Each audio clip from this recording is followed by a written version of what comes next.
So as we've seen so far, we've only dealt with feasible regions that are similar in nature to what you're seeing right there, where it's a completely closed shape. And so we consider that to be what we call a bounded region when we have a feasible region that's completely closed in like that. But there are sometimes in linear programming problems where we're going to encounter a region that is unbounded, meaning it's not fully closed all the way around, as you're seeing exemplified there. So there is some differences in terms of what we're able to find for minimum and maximum values.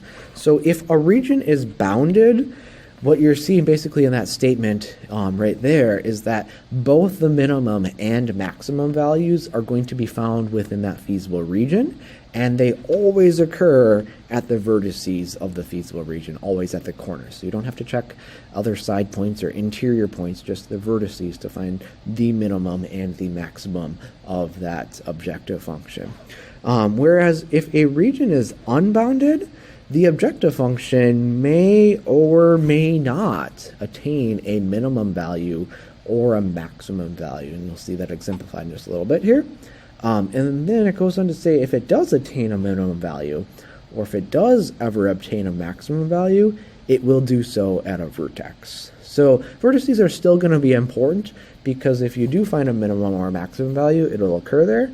But then sometimes you might find that there's maybe if there's a minimum at a corner point, then there likely will be like no sort of maximum because it's unbounded. And you'll see that just right here. So it says to find the minimum value and the maximum value of the objective function, c equals 3x plus 4y for the given feasible region.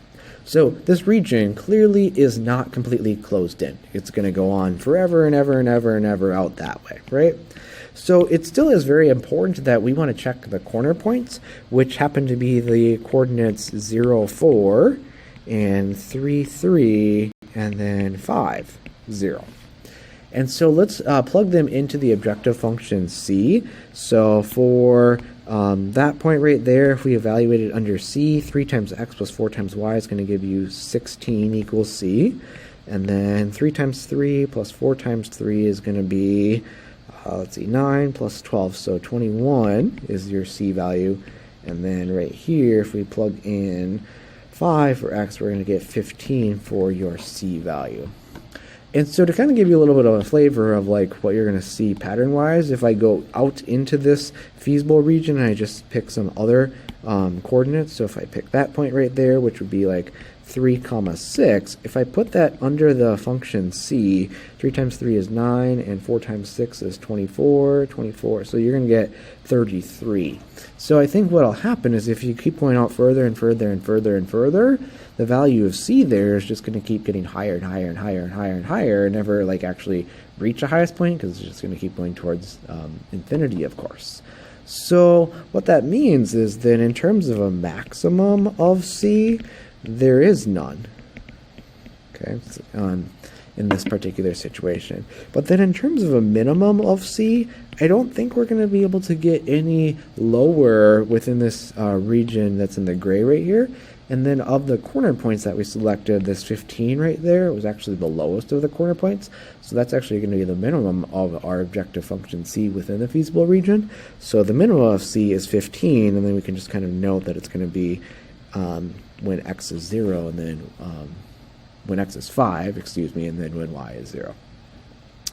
And then in this sort of a problem, if you're trying to find a minimum and a maximum for an objective function in a region like this, you'll notice that this is a completely bounded region. So that means you're going to have the answer for the minimum as well as the answer for the maximum at the corner points. And so it's really just a matter of plugging in the different coordinates. So we plugged in -3, 2, and 2, 5, and -1, -3 under the objective function. Then we can just kind of compare the values. So let's plug in 2, 5. That's going to give you 4 plus 35, so 39. And if we plug in -3, 2, it's going to give you -6 plus 14, so that'll be 8.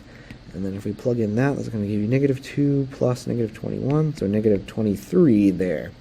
All right, so of those corner points, then it turns out that that right there is actually going to be the maximum value of the objective function, and then that right there would be the minimum value of the objective function.